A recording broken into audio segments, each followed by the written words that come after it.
Bienvenue dans cette émission de Contrepoint. Aujourd'hui, nous allons parler du Mercosur, ce traité qui déchire le monde agricole. Bonjour Jean-Baptiste Noé. Bonjour. Alors, ce traité avec le Mercosur est sur le point d'être ratifié par l'Union européenne. On voit qu'il est très fortement contesté par une partie du monde agricole. Pouvez-vous nous expliquer de quoi il s'agit exactement? Oui, alors c'est un très ancien projet, ça fait une vingtaine d'années que ce traité est en négociation. Les négociations ont débuté en 1999. Donc c'est pas quelque chose qui surgit de nulle part, ça fait longtemps que les pays du sud de l'Amérique latine, donc essentiellement le Brésil, l'Argentine, l'Uruguay et le Paraguay, discutent de ce traité avec les pays de l'Union européenne. Donc il s'agit, pour faire simple, d'un traité qui va amener à une baisse des tarifs douaniers, notamment près de 90% des tarifs douaniers vont disparaître. Donc le but du traité, c'est de favoriser les échanges entre l'Union européenne et les pays d'Amérique latine. Alors évidemment, comme à chaque fois avec ce type de traité, vous avez en quelque sorte les gagnants et les perdants, les grincheux et puis ceux qui crient victoire. Dans le secteur industriel européen, ce traité est quelque chose qui est ardemment défendu, notamment la pharmacie, le textile, l'industrie, l'automobile, parce que pour eux, c'est 700 millions d'habitants, c'est un marché de 700 millions d'habitants, le Mercosur, qui va s'ouvrir à eux et avec lequel ils vont pouvoir commercer beaucoup plus facilement. Au moment où Donald Trump annonce une probable hausse des tarifs douaniers, c'est évidemment quelque chose d'appréciable. Là où ça coince un petit peu, c'est pour le secteur agricole.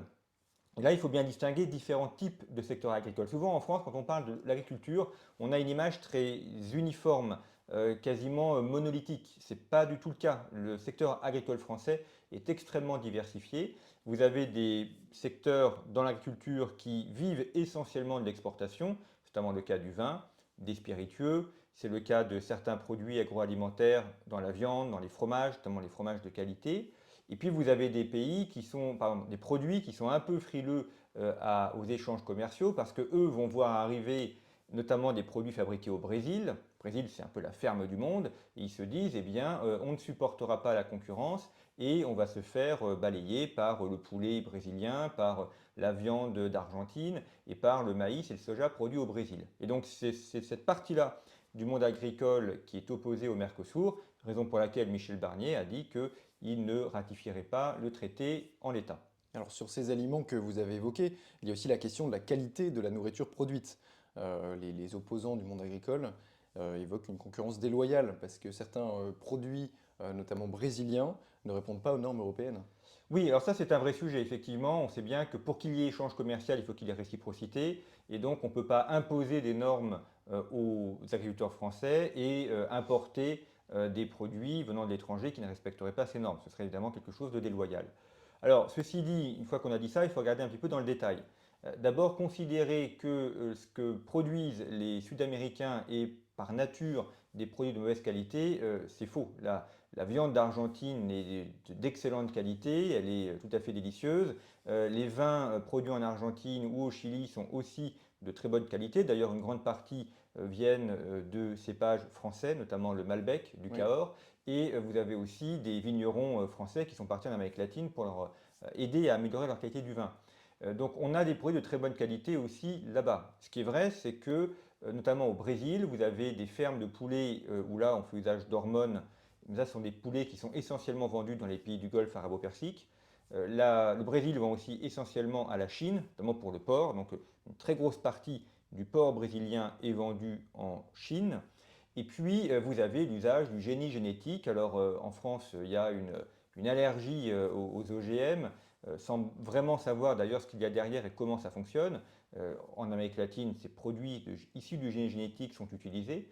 Mais ce que prévoit le Mercosur, c'est que les produits brésiliens ou argentins importés en France doivent correspondre aux mêmes normes sanitaires. C'est comme pour les médicaments. Quand on vend ce genre de produits dans les pays européens, il faut s'assurer qu'ils passent bien les normes sanitaires. Donc il n'y aura pas de problème de poules aux hormones ou autre. Alors est-ce qu'on peut dire que ce traité témoigne du malaise du secteur agricole, qui demeure un secteur fragile? Oui, alors le malaise agricole, ça, il est indéniable, hein. Et d'ailleurs, la FNSEA a appelé à des grèves, des manifestations, on en a quasiment tous les ans. Donc il y a un vrai problème au niveau agricole, ça c'est évident. Il y a qu'à le voir notamment le nombre de suicides de paysans qui est très important. On sait bien que ce sont des métiers qui sont difficiles, avec des revenus qui pour certains sont très faibles, notamment dans l'élevage. Donc il y a un vrai problème. Mais le problème ne vient pas du Mercosur. En fait, le problème du Mercosur, c'est qu'on fait un bouc émissaire d'un traité qui n'est pas responsable des problèmes agricoles. Le traité n'a pas encore été ratifié. Pourtant, on a des problèmes agricoles aujourd'hui. Alors les problèmes, on les connaît, ils sont multiples. L'IREF d'ailleurs a beaucoup publié sur le sujet. Je vais vous donner quelques chiffres qui permettent de comprendre un petit peu les enjeux, qui est notamment l'évolution entre le nombre d'agriculteurs et le nombre de fonctionnaires. En 1980, vous avez 1,2 million d'agriculteurs. En 2024, il y en a 400 000. Donc on a une baisse de plus de 60% du nombre de paysans en France. Dans le même temps, le nombre de fonctionnaires du ministère de l'Agriculture est passé de 18 000 en 1980 à 36 000 en 2024, augmentation de près de 100%. Donc on a de moins en moins de paysans et de plus en plus de fonctionnaires au ministère de l'Agriculture, à quoi il faut ajouter ceux du ministère de l'Environnement.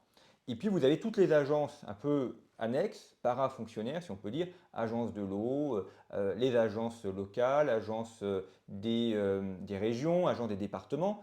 Donc tout ça crée une sorte d'une inflation normative qui fait qu'aujourd'hui, être agriculteur, c'est extrêmement compliqué. On leur complique leur métier par de la paperasse administrative.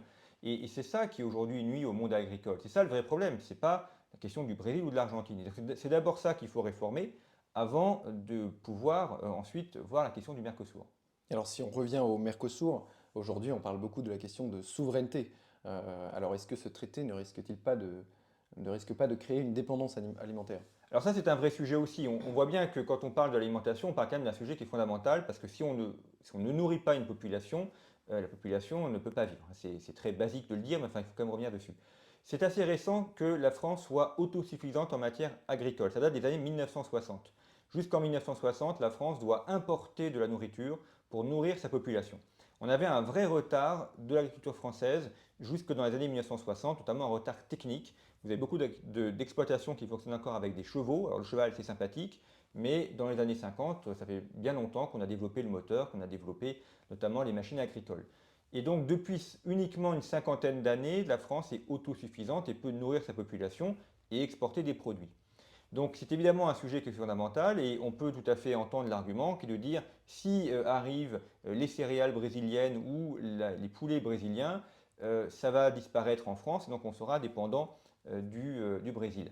Alors, en fait, c'est un peu plus complexe. D'abord, le problème de l'agriculture française, pardon, c'est pas le Brésil, c'est bien des problèmes internes au fonctionnement administratif français. Donc c'est bien ça qui pose un problème au niveau de l'agriculture française.